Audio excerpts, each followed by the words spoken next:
The Spirit's Book by Allan Kardec. Part 3.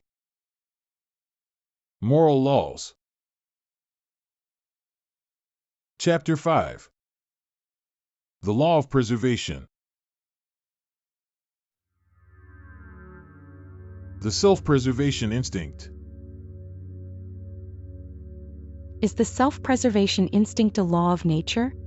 Absolutely. All living beings possess it regardless of their degree of intelligence. In some, it is purely mechanical. In others, it is thought out. What was God's purpose in granting the instinct of self-preservation to all living beings? All beings must collaborate in the designs of providence. That is why God has given them the need to stay alive. Besides, life is necessary for beings to perfect themselves. They sense this instinctively without perceiving it. The means of self-preservation. Since God has given human beings the need to stay alive, does God always provide them with the means of doing so? Yes, and if they do not find them, it is because they do not understand them. God could not have given humans the need to stay alive without also having given them the means. Hence, the Creator has caused the earth to produce in such a way as to provide for the needs of all its inhabitants, for only that which is necessary is useful. The superfluous never is. Why doesn't the earth always produce enough to provide for humans' needs? Since they are ungrateful, they neglect her. Nevertheless, she is an excellent mother. Frequently, they blame nature for the consequences of their own incompetence or lack of foresight. The earth would always produce what is needed if humans knew how to be content. If she does not supply all their needs, it is because they use her to provide themselves with superfluities instead of necessities. Look at the nomads in the desert. They always find enough to live on because they do not create imaginary needs. But when half of all that is produced is wasted on satisfying fanciful desires, should people wonder at finding nothing the next day and have a reason to pity themselves at being deprived in times of scarcity? In truth, I tell you that nature does not lack foresight. Rather, people do not know how to control themselves. Should we understand only the products of the soil as being the fruits of the earth? The soil is the original source from which all other resources derive, because in the last analysis, such resources are only a transformation of the products of the soil. For that reason, we should understand the fruits of the earth to be everything that humans can enjoy in this world. The means of subsistence are frequently lacking for certain individuals, even in the midst of the abundance around them. To what is this fact due? It is primarily due to the selfishness of humans who do not always do what they should. Next, and most often, it is due to humans themselves. Seek and you shall find. These words do not mean that it is enough to simply look to the earth in order to find what you desire. Instead, you must seek with ardor and perseverance, without feebleness, and without allowing yourselves to be discouraged by obstacles that are quite often no more than means of putting your tenacity, patience, and firmness to the test. Aren't there situations in which the means of subsistence do not depend solely on human will and where the lack of the barest necessities is a consequence of circumstances? These situations are frequently cruel trials which humans must undergo, and to which they know they will be exposed. Their merit is in their submission to God's will, if their intelligence does not furnish them with some means for escaping their difficulty. If death must touch them, they should submit to it without complaint, reasoning that their hour of true freedom has arrived, and that despair at the final moment may cause them to lose the fruit of their resignation. Have those who in critical situations were obligated to sacrifice their fellow beings to appease their hunger committed a crime? If it was a crime, was it lessened by the need to stay alive, which the preservation instinct has given them? I have already responded in saying that there is more merit in undergoing all the trials of life with selflessness and courage. In this case, there is a homicide and crime against nature, and it must be doubly punished. On worlds where their physical makeup is purer, do the living beings have need of nourishment? Yes, but their food is in keeping with their nature. Such food would not be substantial enough for your dense digestive systems. Likewise, they would not be able to digest yours. The enjoyment of material things. Is the use of the fruits of the earth a right of all humans? That right is a consequence of the need to stay alive. God would not impose a duty without granting the means to fulfill it. Towards what end has God made the enjoyment of material things attractive? To drive humans to fulfill their missions and also to test them with temptation.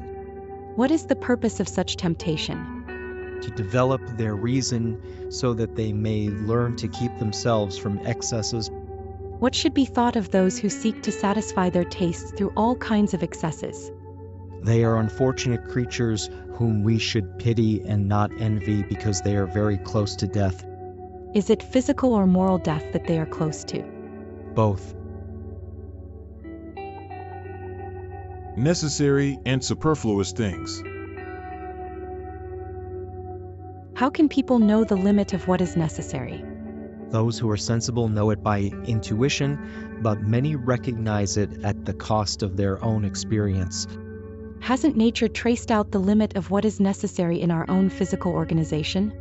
Yes, but people are insatiable. Nature has traced out the limits of their needs in their physical organization, but their vices alter their constitution and create artificial needs. What should be thought of those who monopolize the fruits of the earth to procure for themselves what is superfluous at the expense of others who lack what is necessary? They do not understand God's law and will have to answer for the privations they have caused. Voluntary privations. Mortifications. Does the law of self-preservation oblige us to provide for our own physical needs? Yes, because without energy and health, labor is impossible. Are we culpable for seeking our own well-being? Well-being is a natural desire. God only prohibits abuse because it is contrary to self-preservation. God does not consider it a crime for you to seek your own well-being if it is not gained at another's expense and if it does not weaken either your moral or physical strength. Do voluntary privations, which have as their aim an equally voluntary expiation, have any merit in God's sight? Do good to others and you will have greater merit. A life of mortifications through asceticism has been practiced since ancient times and among different cultures. Is it meritorious from any point of view? Ask for whom it is useful and you will have your answer. If it only serves the one who practices it, and if it hinders him or her from doing good to others, it is selfish, whatever may be the pretext under which it is disguised. Submitting oneself to privation and working on behalf of others is true mortification according to Christian charity. Is the abstention from certain foods, prescribed among various cultures, based on reason? Everything that humans can eat without harming their health is permitted. Lawmakers, however, have prohibited certain foods with a useful end in mind, and in order to give greater weight to their laws, they have represented them as having come from God. Is humankind's use of animals as food contrary to the law of nature? With your present physical constitution, flesh nourishes flesh. Otherwise, humans would perish. The law of self-preservation imposes on you the duty to preserve your energies and health so that you may fulfill the law of labor. You should therefore eat according to your physical requirements.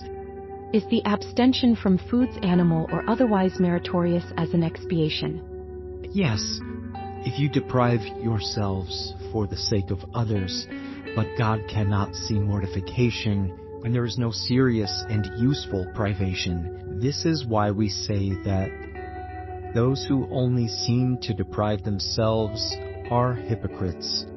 What are we to think of the mutilations practiced on the body of humans or animals? What is the point of such a question?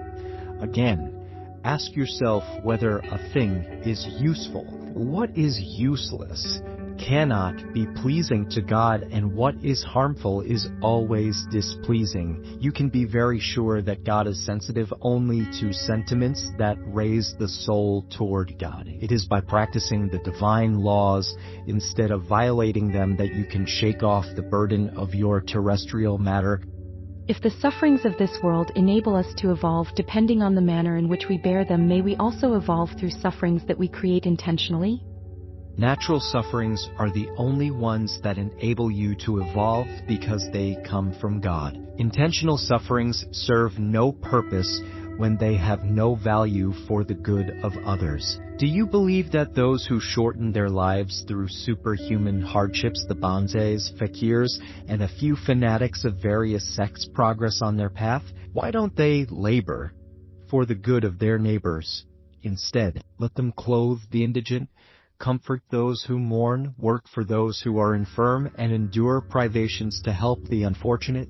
Then their life will be useful and pleasing to God. When you only have yourselves in mind in the intentional hardships to which you subject yourselves, it is selfishness. When you suffer for others, it is the practice of charity. Such are the precepts of Christ.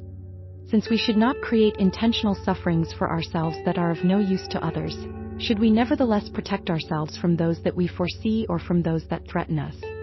The self-preservation instinct has been given to all beings against dangers and sufferings. Whip your spirit and not your body. Mortify your pride and stifle your selfishness, that serpent devouring your heart, and you will do more for your progress than through self-inflictions that no longer have a place in this day and age.